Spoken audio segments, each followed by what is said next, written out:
प्रशासन होती है पर दिखती नहीं हवा, जिसे हम महसूस करते हैं पर देख नहीं पाती।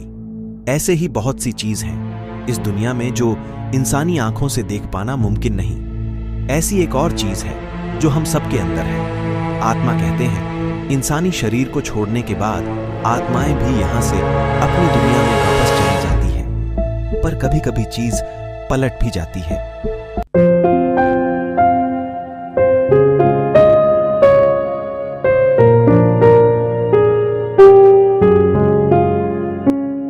अलीना एक अच्छे बैकग्राउंड से आती थी।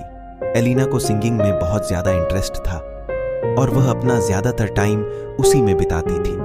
उसके डैड एक बहुत बड़े बिजनेसमैन थे। उनकी पूरी फैमिली 5 साल पहले इंडिया से इंग्लैंड शिफ्ट हुई थी। अलीना, कहाँ हो बेटा? जल्दी से आओ। कैसी चल रही है? तुम्हारी सिंगिंग क्लासेस अच्छी चल रही है। बस कर रही थी और अच्छी चल रही है, बस प्रैक्टिस कर रही थी। और पापा, आप तो जानते हैं फिर मुझे वहीं ले जाने के लिए कैसे बोल सकते हैं। मैं समझ रहा हूँ पास्ट के लिए हम फ्यूचर बर्बाद नहीं कर सकते, और उन बातों वो बाइट 5 साल हो चुके हैं। मुझे कुछ नहीं सुनना, हम जा रहे हैं, पैकिंग स्टार्ट कर लो। उसके बाद एलिना सोने चली जाती है। उसकी आंखों में एक अलग ही दर्द झलक रहा था, जैसे कि उसकी पुराने जख्मों को किसी ने कुरेद दिया हो। और अगले दिन शाम को उसकी पूरी फैमिली कार से एयरपोर्ट की तरफ रावण हो जाती है। नहीं बेटा, तुम्हारे लिए सरप्राइज है और तुम्हारा जाना बहुत जरूरी है। अलीना, तुम्हें अपने पास को फेस करना सीखना पड़ेगा। हम जितना किसी चीज से दूर भागते हैं वो हमारा पीछा कभी नहीं छोड़ती। इसलिए तुम्हें अपने पास से लड़ना होगा और अपनी लाइफ में भी आगे बढ़ाना होगा।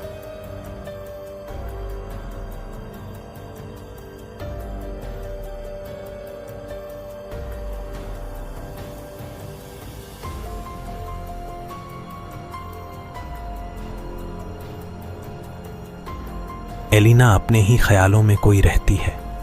लंदन से फ्लाइट इंडिया के लिए रवाना हो जाती है। कुछ देर बाद फ्लाइट इंडिया में लैंड हुई और वो कार से अपने पुराने घर की तरफ जाने लगते हैं। उसका अतीत उसकी आंखों के सामने आने लगा। मैं तुम्हें छोड़कर कभी नहीं जा सकता, चाहे मैं मर ही ना जाऊं। अलीना बहुत उदास हो जाती है। आखिर उसकी अतीत में ऐसा क्या हुआ था जिससे उसकी आंखों में मायूसी के साथ बेइंतहा नफरत भी थी।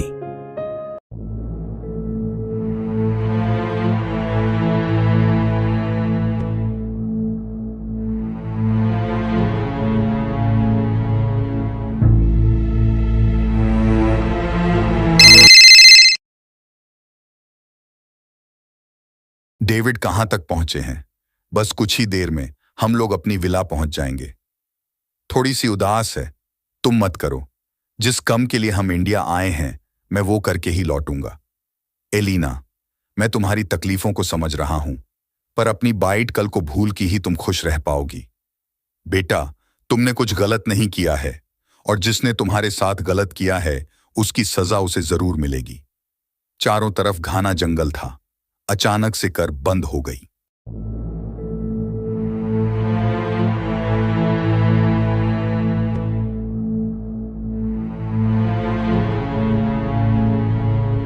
एलिना के दाद एलिना को कर के पास ही छोड़ के ड्राइवर के साथ पानी लाने के लिए चले गए। एलिना चुपचाप से अपनी ही सोच में डूबी थी। एलिना तभी अचानक उसी ऐसा लगा किसी ने उसे बुलाया हो, उसके पीछे जाने लगती है। वापस आते हैं और उसे अकेली जाती थी। रुकते एलिना कहाँ जा रही हो है, और वह अपने पुराने घर पहुंचती हैं। एलिना के बचपन से उसके घर एक नौकर रहता था जो एलिना के साथ उसे घर का भी देखभाल करता था। संगीत, कैसी हो बेटा? इतने दिनों के बाद तुम्हें देखकर बहुत अच्छा लगा।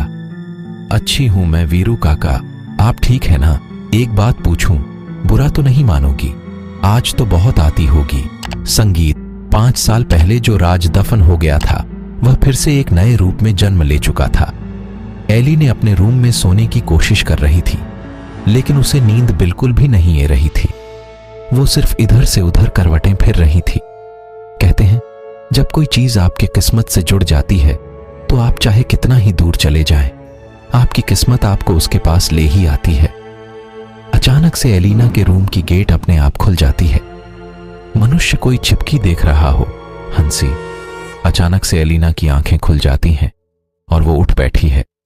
उसके रूम की लाइट अपने आप ऑन होने लगती है और साथ में उसकी रिंग भी। एलिना को कुछ समझ नहीं आता। वो उठा के खिड़की की तरफ जाने लगती है। उसे लगा शायद थकान की वजह से उसे ऐसा महसूस हो रहा हो, लेकिन यहां बात कुछ और ही थी।